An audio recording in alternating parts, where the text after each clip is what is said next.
Fire, air, water, earth, metal, electricity, nature, magic, poison. Is that different from nature? Oh, light and dark, radiation if you're playing a Persona game. Does ice count, or is that just cold water? Dragon? Is dragon one?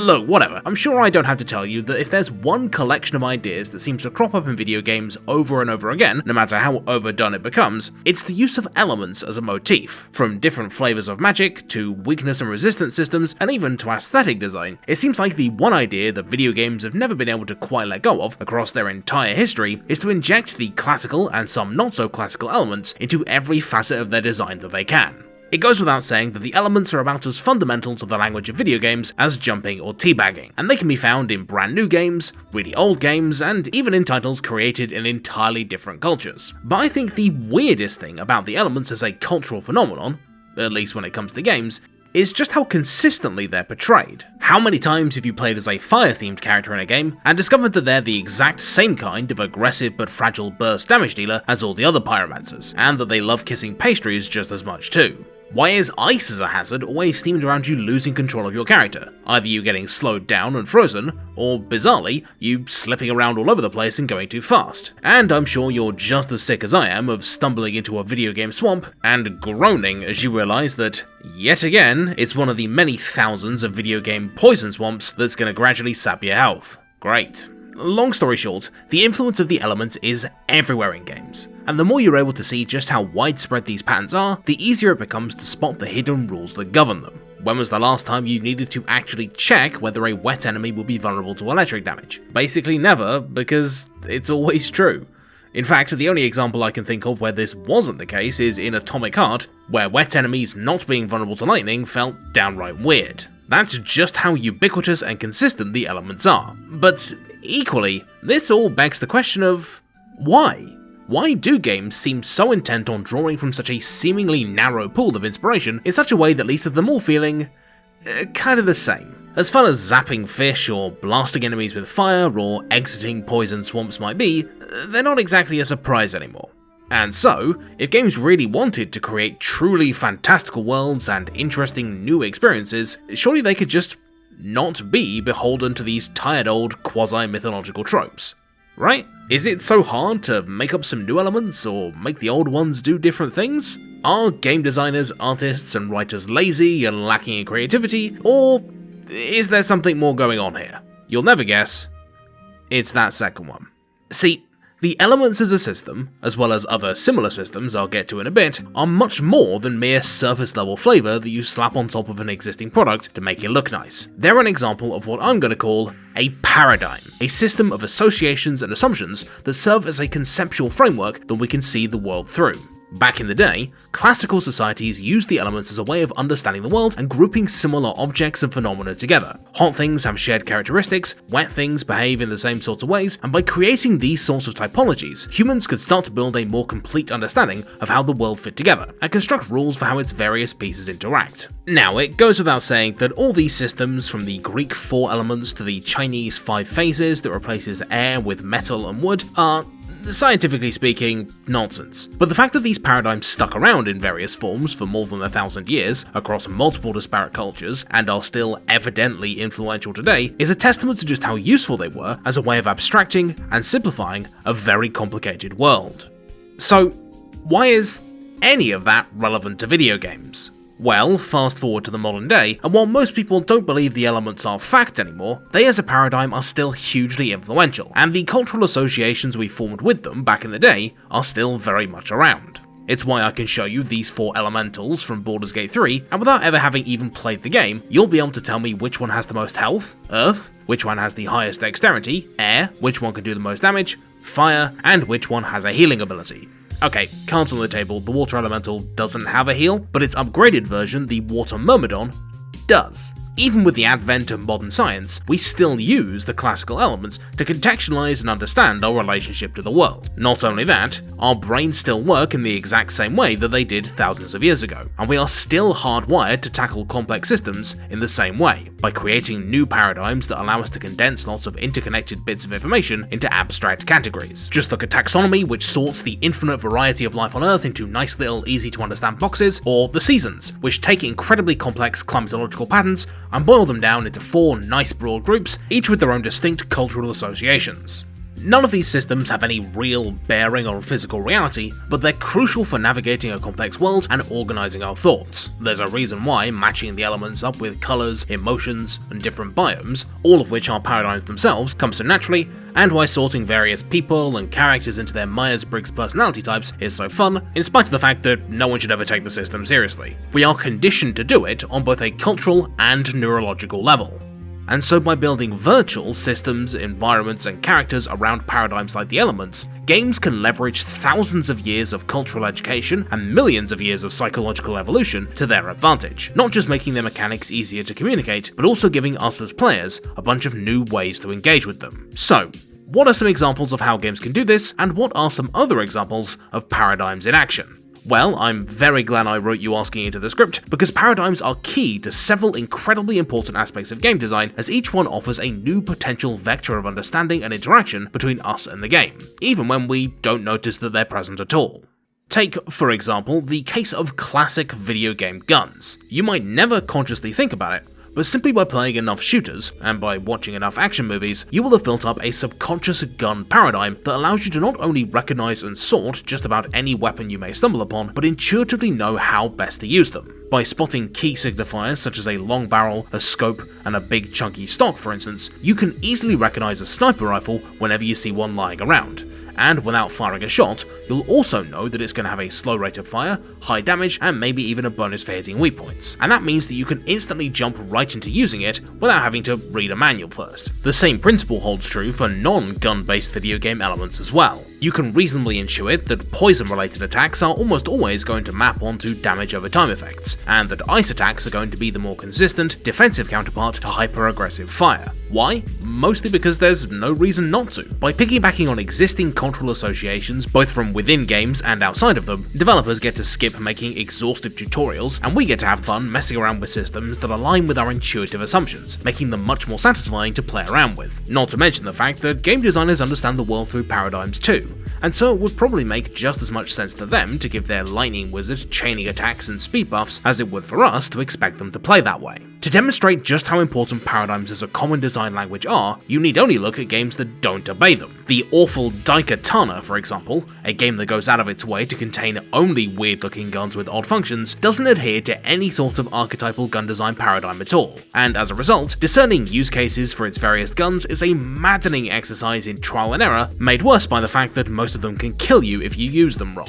Note, in better FPS games from the noughties, such as Half-Life 2, not only do all the guns, including the alien ones, fit into classic design paradigms, but the only one that you can't immediately intuit the function of, the gravity gun, gets a dedicated tutorial all to itself, so you still get to learn what it does. Armed, quite literally, with an intuitive knowledge of what particular concepts look like in the abstract and the qualities we expect them to have, us players can use paradigms to decode quite sophisticated information without any instruction at all. Video game monsters and environments are a great way of looking at this. Without even being told, you've probably associated all your classic bad guy archetypes and all your classic video game biomes into a mental order of hostility, allowing you to instantly calibrate your expectations for how you're supposed to be interacting with the world. Grasslands, forests, regular animals, and anything goblinoid in nature are all classic early game fodder that we've been conditioned to feel comfortable and in control around. Conversely, lava, inhospitable wastelands, dragons, and anything evoking religious iconography all sit on the opposite end of that danger scale and will put us instinctively on edge, regardless of their actual threat to us. Look at the dragons in Skyrim. They are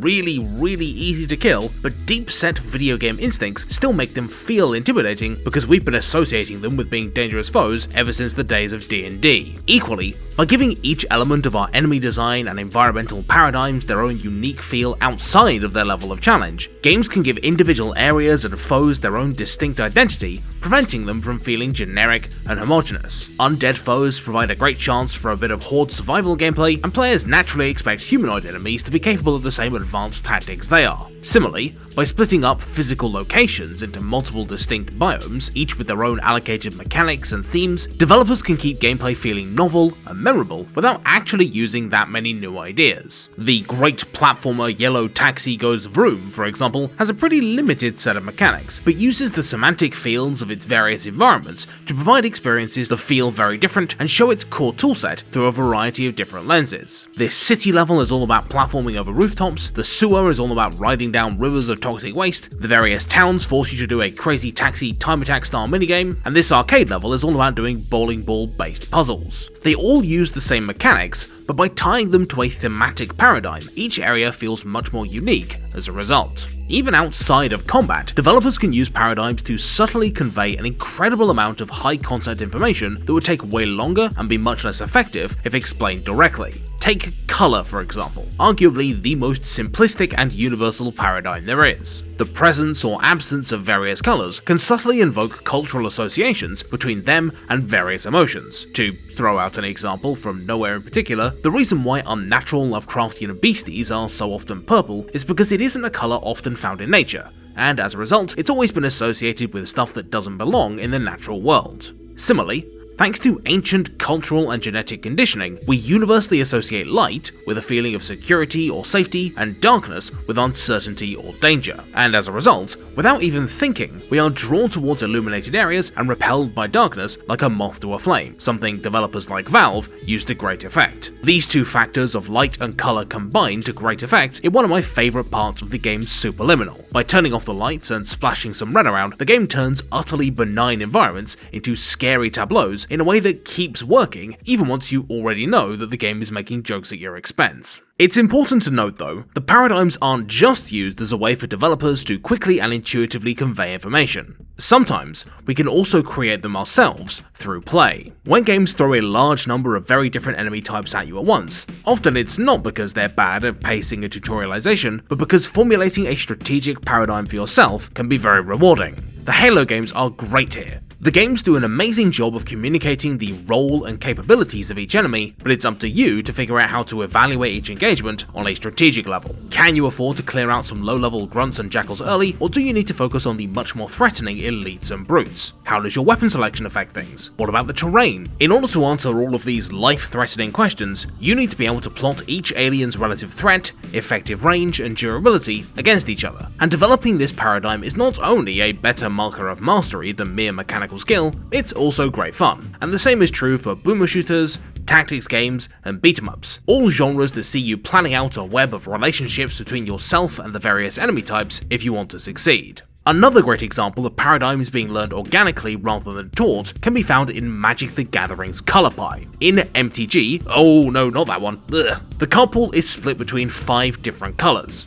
white, blue, black, red, and green, with each one being assigned roughly 20% of the game's mechanical and thematic scope. Each colour has this very clear identity on both a gameplay and aesthetic level, something that really helps when it comes to understanding complex board states and constructing synergies. Not to mention balancing the game as a whole by giving various colours distinct strengths and weaknesses to prevent them from having the answers to everything. Green, for example, is the colour of growth and nature, and so it has a lot of cards based around playing lots of lands and bringing out big stompy creatures. So not only do you know the kinds of strategies you ought to be pursuing when making a green deck, but also when you see an opponent slap down a forest, you already know what kind of cards they're going to be playing over the next few turns and what you should be doing to fight back, namely casting a bunch of instants and sorceries that green has a hard time countering.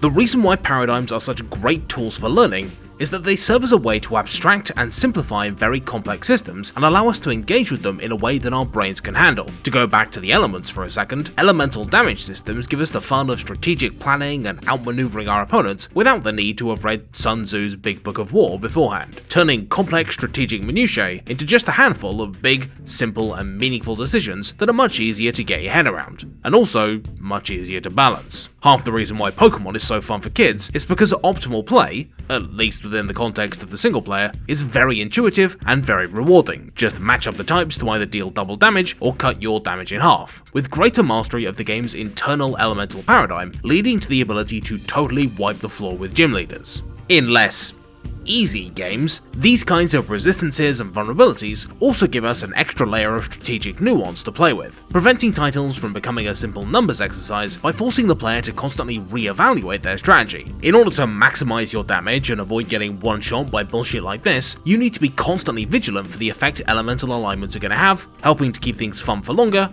and crucially, in a way that doesn't increase the mental overhead too much, as it's all based on known elemental relationships. Though, as with anything, balance is still important. You don't want to end up like Palworld, where the elemental system is so simplified that it actually ends up removing depth instead, giving everything an objectively correct counter-element, and making fire the de facto best type, as for some reason it has 2 strengths and only 1 weakness unlike everything else.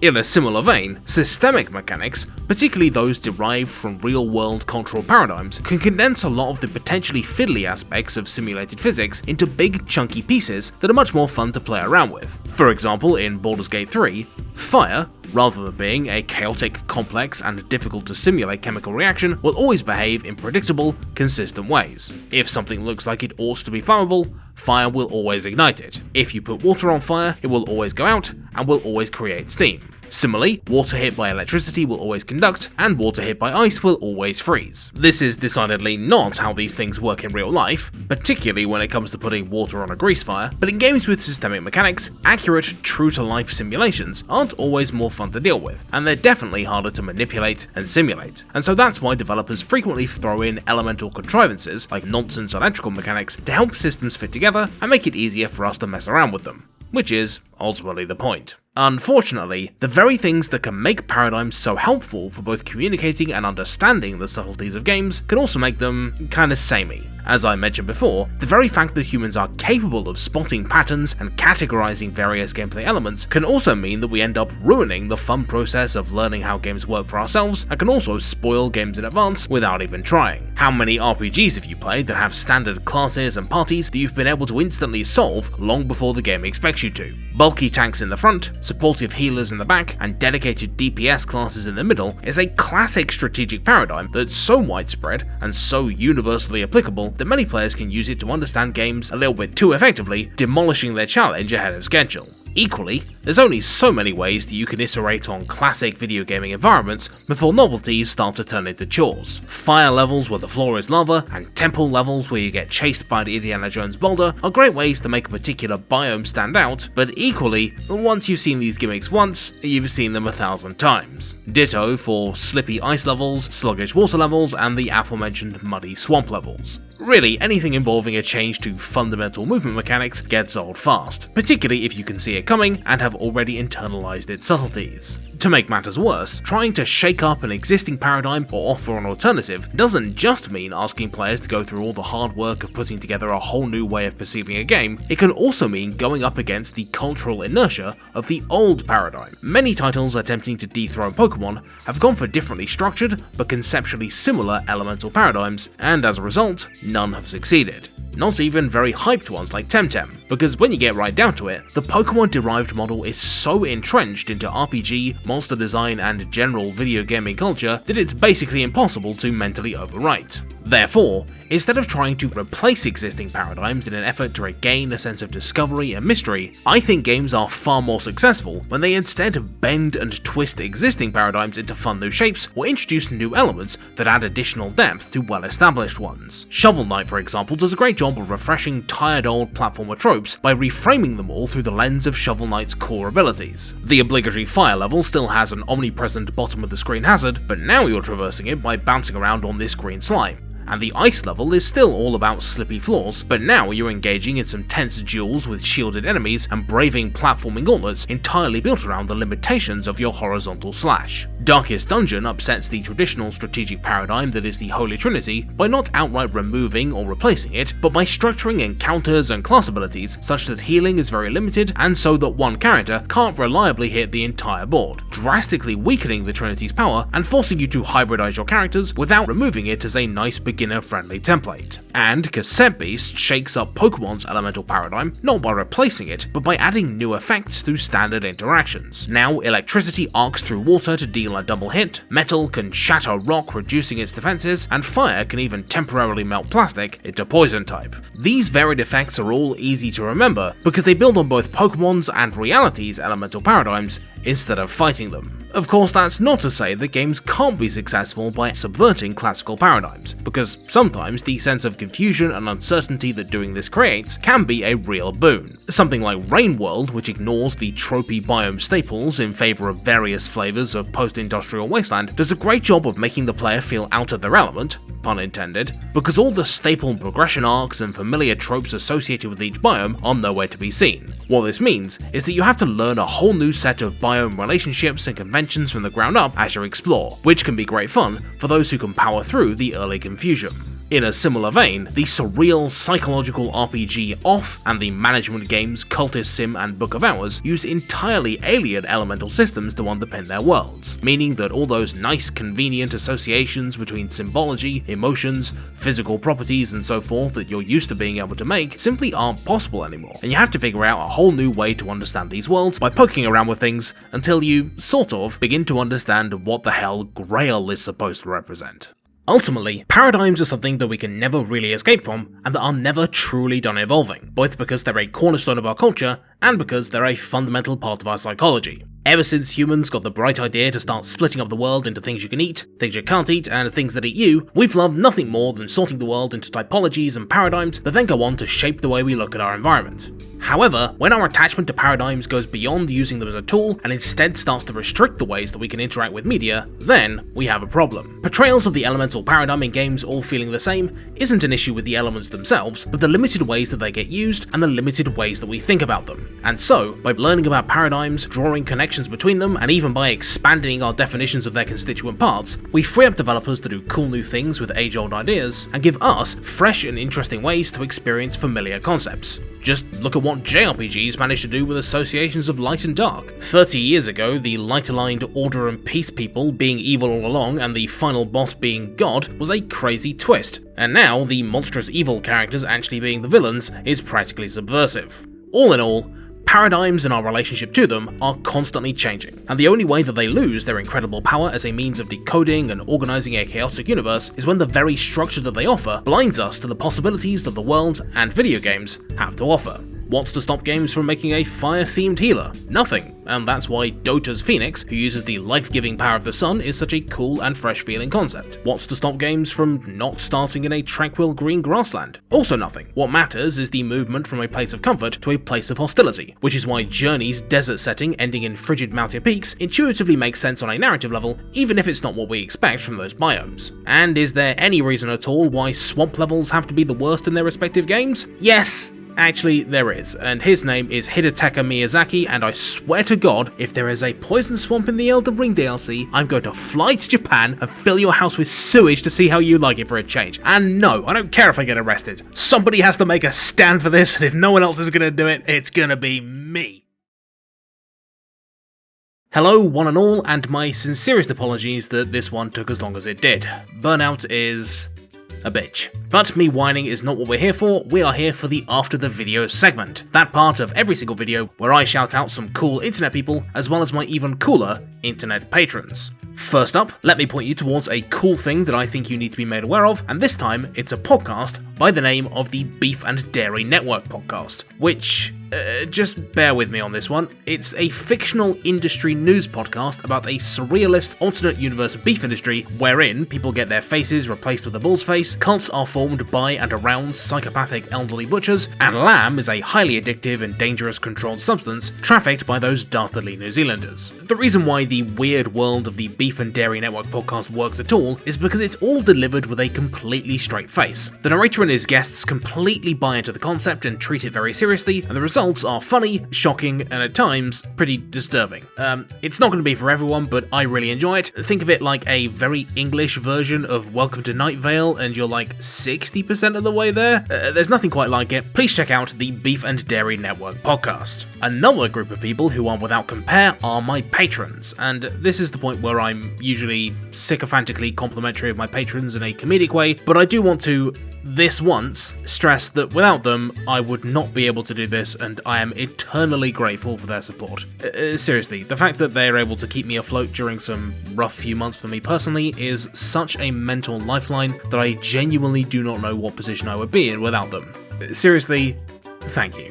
If you also like the channel and want to support it, then I will do my best to make your investment in my dream job worthwhile by giving you early access to videos, some behind the scenes sneak peeks, extra game design content, and a shout out in the credits. Some of those people you should be able to see on the side of your screen right now, and the rest, those people who've given me $10 a month, why any of them do this, I have no idea, they get a special voiced shout out instead. And those people are Ali Wright, Andrew Labrano, Asaran, Alna94, Brennan Spalding, Brian Natariani, Bymos Skyrim for Todd, Constantine Amend, Cosmix360, Daniel Metjes, Das Kangaroo, Dirk Jan Karambeld, Digletier, Ekton, Edward Franklin Woods, Edwina the Space Bun, Eugene Bulkin, Gazkull, IFR93, Jacob Dylan Riddle, Jinkaloid, Kevin Helpus, Konolov, Luke Kokoran, Macewinder54, Marika Vladilena Altair, Mark Vallant, Meme Dragon, Mika Oi, Nate Graff, Oliver Marhofer, Patrick Romberg, Peter Tomasic, Reddedex, Regal Regex, Ray's Dad, Silver Fulfi, Steamrollerman, Steve Riley, Ty Guerin, Tyler Duncan, Uprising, Von Boomslang, Whimsical Wisp, Zach Brandmeier, and ciao. Okay, that's all from me. See you around, hopefully faster next time. Bye!